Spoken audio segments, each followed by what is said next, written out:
As a raider scavenging a derelict world, you settle into an underground settlement. But now you must return to the surface, where Ark machines roam. If you're brave enough, who knows what you might find? Ark Raiders, a multiplayer extraction adventure video game. Buy now for PlayStation 5, Xbox Series X and S, and PC. Rated T for teen. Every holiday shopper's got a list, but Ross shoppers, you've got a mission. Like a gift run that turns into a disco snow globe, throw pillows, and PJs for the whole family, dog included. At Ross, holiday magic isn't about spending more, it's about giving more for less. Ross, work your magic. Exploring both interstellar and interpersonal space-time continuums.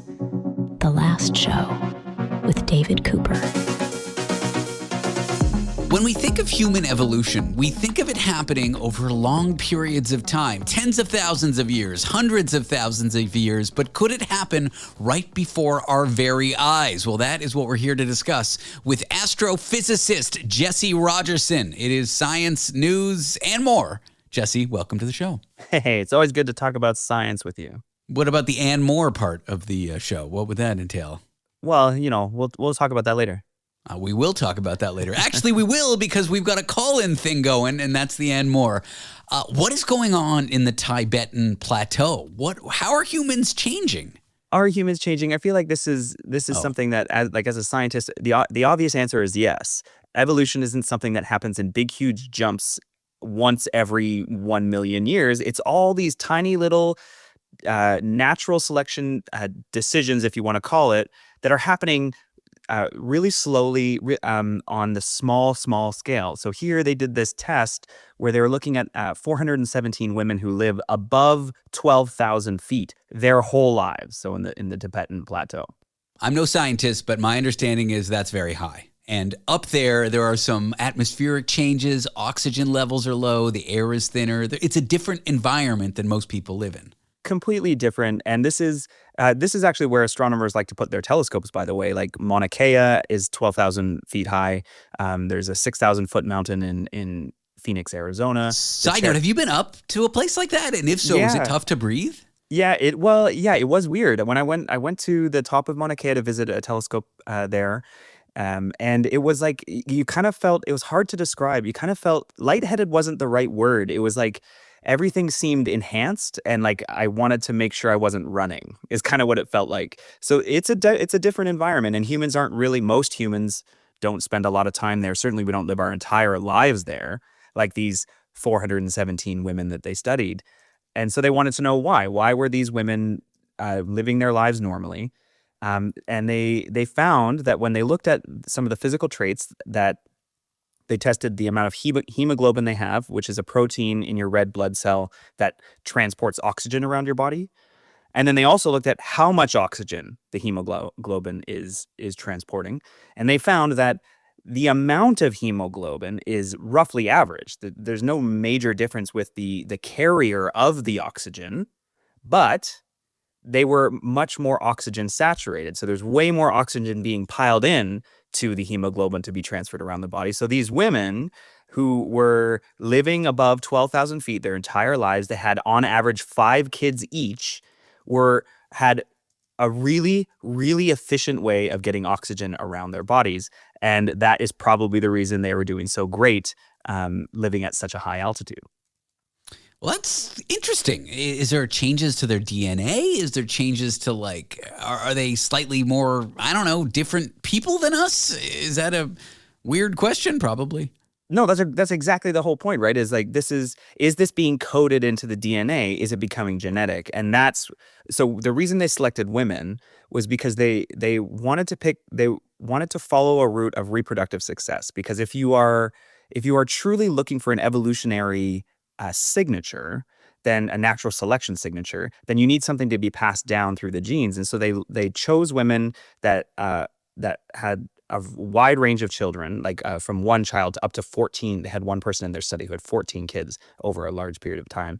And their hypothesis was, if your reproductive success is very high, then that means that you are adapted well to the environment. And so they looked at those women that had lots of kids and found that they're probably passing down these genes of like more oxygen saturated hemoglobin, which allows their children to do better. And then they have lots of kids and then they pass those genes down. And so you are coding it into the species. So that, I think what the researcher said is it's a really great example of showing how adaptable the human body is and how there's such a wide range of features in the human species. Well, that's really cool. If I want to have children with more adapted hemoglobin, all I have to do is find a wife in the Tibetan Plateau, I guess, that's the real takeaway from the paper, a practical takeaway for all of us. Yes. But what's really cool here is we don't think of evolution as part of us. We think of it as somehow separate to us, something to have happened in ancient history that's not ongoing today. And that's not true. It's as ongoing today as it was then. It just happens over these big timescales, but you can see examples of it in shorter timescales, which is really cool. Yeah, the idea, it's always happening, but you don't see the big changes unless you look at it on big timescales, I think is the way to take away from that. Well, let's go to big time scales. An early remnant of life was discovered in a rock that is slightly older than 100 years old. A 3.3 billion year old rock was found on Earth, which I think is the earliest trace of life found on the planet. So the big question you want to ask is when you're studying ancient life on Earth is, when did life begin? How can we say, or when can we say that we're sure that life has started on this planet? And that is a really important question because it talks about the origins of life in general. When you go back billions of years on Earth, the environment is very different. How does life evolve to become life and then get to the point that we are today? These are all really big questions for us, existentially, and life in the universe, so life on other planets. So these researchers were trying to pinpoint some of that earliest time we could say for sure that life existed on Earth. And they pushed it back to about 3.3 billion years ago, which is pushing it back about a half a billion years further than was originally the idea. And the way they did this was not, so you know how a simple way, okay, how do you find life in ancient times? Well, you find a fossil, right? You dig up some rocks, you crack the rocks open, and you say, oh, there's like a spiral shape in there from a shell that got turned into rocks. And then you can date the rocks and you can say, okay, that shell was living around X number of years ago. But the signals of life degrade over time, and the idea that a shell would exist at the earliest points when life first began as tiny microbes is not really possible. So you're looking for chemical signatures. And so what they did, this is what I love about this study, is they identified chemical signatures of life that would come from like tiny microbes. And then they taught an AI machine learning code how to search for these patterns. And then they went and got a whole bunch of samples of rocks from 500 million years ago all the way up to those ancient rocks from 3.3 billion years ago. And said, hey, okay, AI, go find those chemical signatures that we taught you about. And in the early rocks, in the rocks that are like near to now, 500 million years ago, it's like, yes, tons of life. But as the rocks got older, the signals of life got less and less. They ended up with a signal of life that is true to be as old as 3.3 billion years old. The Subaru Share the Love event is on from November 20th to January 2nd. During this event, Subaru donates to charities like Meals on Wheels, and so far has supported the delivery of nearly 5 million meals to our aging neighbors. When you purchase or lease a new vehicle during the 2025 Subaru Share the Love event, Subaru and its retailers will make a minimum $300 donation to charity. Visit Subaru.com/share to learn more. Astrophysicist you are, there have been observations of giant stars eating planets. Sounds delicious. I think we're fortunate that our sun is not doing that to us. Yet. I think the new story here is scientists have figured out how this process works for the first time. Tell me about it. What's really weird is, you look out into the universe and there's billions of stars in the Milky Way galaxy. There's probably billions of planets as well. But we find these really weird planets that are as big as Jupiter that live closer to their star than Mercury does to our star. So there are these big giant planets. We call them hot Jupiters, and they live really close in. And if you look at how stars evolve through time, when they're living just their regular life, we call it the main sequence. They stay the same brightness roughly, they stay in the same size roughly, but when they get near the end of their lives, they start ballooning up, they become red giants. And so if there are planets that are close to the star, then those planets are going to be engulfed by the growing star. And so they wanted to look into and so they went and looked at 400,000 stars and found, of those 400,000 stars, 130 of them have planets nearby, like really, really close. And then tracked them with age. The youngest ones had more planets close in, and the older ones had less planets close in, indicating that as they grew in their red giant phase, as they got older and older and older, they started eating these planets that were near in. So I think it's the first confirmation to show that a planet on the large scale, on all of the numbers, on the statistics, you're eating planets as the stars grow in their old age. Sounds delicious. Is this a common way for a planet to die, or is this a pretty rare celestial event? Well, I think it's relatively common, though you have to keep in mind that these planets are really close. And Mercury, we consider Mercury to be very close to our star, but it would take a long time for it to be engulfed by our sun. And our sun, David, by the way, 5 billion years from now, is going to start expanding in its old age, and it probably will engulf Mercury and probably will engulf Venus as well, and it may even make it to us. Oh, Now, that's 5 billion years from now, though. okay, which is longer than 15 minutes, so I don't think we have to worry about it too much. If we're going to settle the galaxy as a galactic species, we'll probably have done it by then. We should be okay. Well, we're going to be fine. And when we are settling the galaxy, we should choose stars or choose planets not near their stars, I think. That's not near the end of their lives. So the idea here is, I think, as stars near the end of their age, they start expanding, they start eating planets. This is a normal event, but something we don't have to worry about, and something that we can observe in the large statistics. Got it. All right, well, let's talk about eyes. There's a new paper that makes the claim that eyes can see better than we once thought. I often, when I think of the eye, I don't think of resolution, like a camera or a television. But talk to me about this study. This is Have you ever done that, like the classic eye chart with the letters that you got to read the letters from a certain distance? Of course, I've been to the eye doctor. Yes, Jesse, I'm not a mutant. I have been there. I wear glasses. It's actually a pretty outdated way, but it's still a good standard to go by. It's good for doctors to have a standard. And so this study was looking at, what limiting resolution does the eye have, and how does that inform the type of TVs you make and the screens you make. One big thing, I wonder, do you know the resolution of your own TV? I think it's 4K, but I don't think it ever actually broadcasts at 4K. But it says 4K on the box. And I think it's probably 1080p. I'll stop being nerdy, but I think 4K. I don't even know what any of those numbers mean, to be honest. Like, I don't even know what the resolution of my TV is. But one thing they did find is that normal TV couch, this was done in the UK. So for most people at the distance of their TV, that the human eye is incapable of resolving all the pixels of a 4K TV.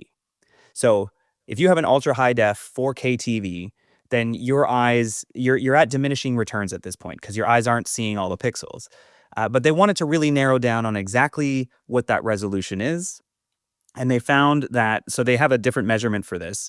It's where they look at the amount of pixels that you can see per degree field of view, because our eyes are highly directional and it matters what angle you're looking at things. And they found that, and it depends on color and black and white and color, and they found that our eyes are actually a lot better than that old chart from the eye doctor. That they use the number of PPDs, so the eye chart would measure 20/20 vision at 60 pixels per degree. Whereas most people's eyes, the 95% of people's eyes can see 95 pixels per degree. So our eyes are a lot better. And an interesting stat to know is that, like, one of the more recent Apple iPads has a resolution close to like 65 pixels per degree. So most people, 95% of people's eyes are seeing better than the resolution of a regular iPad. And that tells you that that resolution could be made better, but that TV's, the resolution is kind of already at its limit. And that informs how you set up your screens, how you set up your room. It's really interesting science to be done. Cool. And it also means that Apple's Retina product, maybe not, you might still be able to see the pixels. All right, Jesse, at the beginning of our interview, I announced this as science news and more. We're at the and more portion of the interview where people can call in and ask you any science question, and you're going to give an answer on our show. The number is 1-888-505-6644. Call with your science question. No question too stupid. In fact, the stupider the question, maybe the better. We actually got a voicemail when we called 4 listeners last week to call in. And here's the voicemail. This person, I have no idea who it is, and it's definitely not my girlfriend sitting with me at the dinner table last week calling the show. Hi, this is Miranda. No relation to David or David's Cat Tomato. And I have a science question. Why are there no hot carbonated beverages? Is there a scientific reason for this, or is it because the concept is disgusting? Inquiring minds want to know, a.k.a. me. All right, a.k.a. her. She's an inquiring mind. I don't know this Miranda. Never met her. No relation to the Miranda I live with. Or your cat Tomato. And I feel like you need more cats, one named Cheese and one named Bread, so you can have a pizza, right? Or Pomodoro, or perhaps pasta, or maybe Parmesan.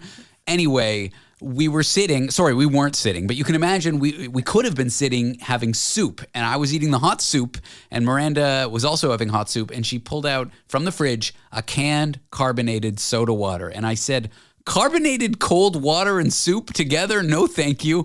She thinks it's fine. But then she began to wonder, like, well, would you drink a hot beverage with soup? And I said, yes. She said, what about a hot carbonated beverage? And I said, there is no carbonated hot beverages. And there lands our question. Why is there no hot carbonated beverages? The concept does sound gross, but there's 2 reasons for this. Solubility and temperature. Solubility and kinetic energy, I should say. So solubility is the idea of how much stuff you can dissolve into something else. You've probably noticed that if you dissolve sugar in a cold drink, that's hard to do, but sugar in a hot drink is easier to do. That's because solubility depends on temperature. And in the case of a carbonated drink, you're dissolving carbon dioxide into the liquid. And with carbon dioxide, it does better at lower temperatures than it does at higher temperatures. So as soon as you increase the temperature of the liquid, the CO2, the carbon dioxide, does not want to dissolve in it as easily. And then the other piece of it is that if there's actually more kinetic energy in the drink at more higher temperature, then that means that the little bubbles that are dissolved in there will try to get out faster. Now you can sort of account for this by having a higher pressure outside. So if you did it at a higher pressure environment, you could have a hot carbonated drink. So maybe like on the surface of Venus, if you went to the surface of Venus and you had like a boiling cup of water, you could have CO2 in it.